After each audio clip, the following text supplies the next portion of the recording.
Welcome to the iOB Business Podcast. We help our partners launch digital agencies, enabling them to assist local businesses with their online presence.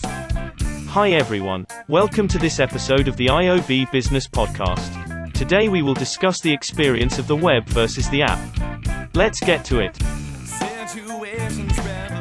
Marketing has moved on from traditional methods to digital technology over the years. Advances in technology have made it super simple for businesses to reach their audiences via a variety of mediums. From connecting with a customer on social media to communicating via email marketing, for the modern-day business it is important to engage customers on their preferred medium. While mobile usage has increased over time, this does not automatically mean that the app experience has overtaken the web experience. Indeed, in this episode we wanted to compare the web versus the app experience to understand which method can prove most useful for businesses when creating content. The web and mobile experience try to cater to different needs. While the browser experience is all-inclusive, regardless of device, the app experience is generally limited to the operating system and device. As a result, many businesses are actually put off by the thought of creating and deploying a native app because of the cost and limited usage by their intended audience. For example, we wanted to pose a question to you, our reader. Looking at your own smartphone device, how many apps do you have for local businesses? If you're anything like us, the answer will be 0. This is because when you need to contact a business to make a purchase, book a table or do some research, your go-to platform is your web browser. There simply isn't a need for customers to actually download apps for local businesses specifically. Sure, we all have entertainment or messaging apps such as Facebook, WhatsApp and Skype, but these are focused on key aspects of our daily lives. It is for this reason that there are millions of apps in the App Store and Google Play Store that simply have under 10 downloads. Now, we are all familiar with the web and mobile apps. Talk to most people and they can quite easily recommend their browser of choice, from Google Chrome to Safari to Firefox. While each browser is different and optimized in a particular way, they can help the user access information via the internet. On the other hand, mobile apps only really started to receive mainstream traction after the advent of the first iPhone around 2007. Since then, we have seen the creation of a multitude of apps across many different app marketplaces including iTunes and Google Play. Apps have been positioned as unlocking the native features of a mobile device which in theory should offer a richer user experience. However, over the years, we have actually seen the lines between the browser experience and the app experience blurred, with the invention of progressive web apps. We'll discuss these in more detail in the coming weeks, but this episode is very much centered on the web versus the app experience. One of the biggest advantages of the web experience is the ease by which any user can access the content they want.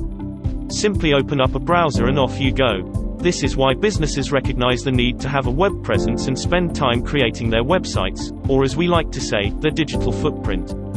Businesses around the world are also looking to optimize their website for the mobile experience as they understand that users will be accessing their site from smartphones and tablet devices.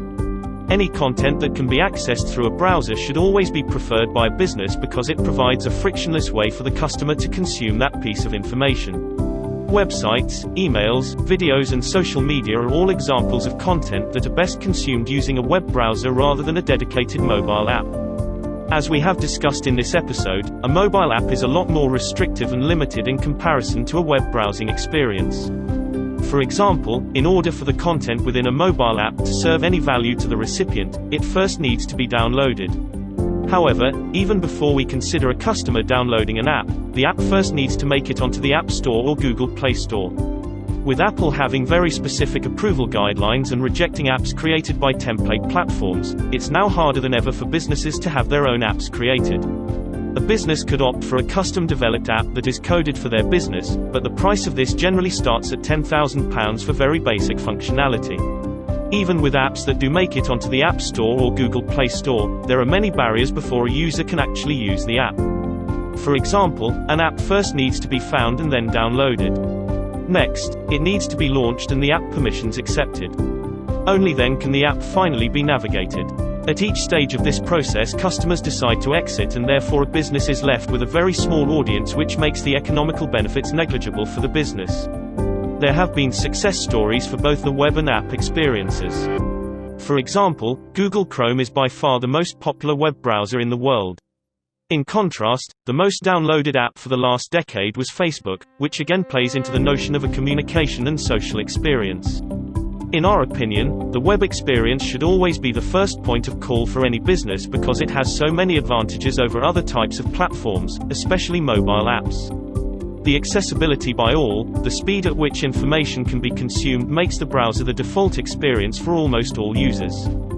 Before we ended this episode, we wanted to also touch on the global pandemic situation and how this feeds into the current narrative around the web versus the app experience.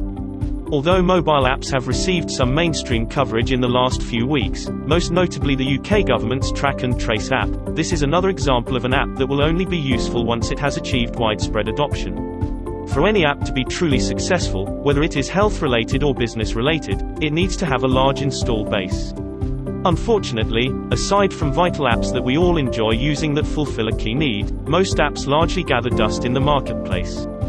This is why more and more businesses and customers are placing emphasis on web content that is easily consumed and is evergreen. Now more than ever, it is important for businesses to leverage the web experience to offer their customers multiple ways to interact, whether it is through their website, social media channels or any other web-based solution. So in summary, as we have seen throughout this episode, we really favor the web experience over any other form of digital communication. We believe that businesses should focus on creating content that can be accessed by customers in the most frictionless way, and this is where the web will always outperform the app experience. It is for this reason that we equip our partners with a range of web-based solutions from social posting to reputation management, so they can help local businesses improve their online marketing and enhance their digital footprint. To find out more about launching a digital agency with us, please contact our team today. Thank you very much for spending your time listening to our podcast. Don't forget to subscribe and catch our next episode. Until next time, take care.